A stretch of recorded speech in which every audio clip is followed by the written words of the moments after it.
إنا عرضنا الأمانة على السماوات والأرض والجبال فأبين أن يحملنها وأشفقن منها وحملها الإنسان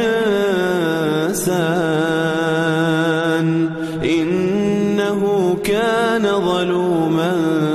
جهولا ليعذب الله المنافقين والمنافقات والمشركين والمشركات ويتوب الله على المؤمنين والمؤمنات وكان الله غفورا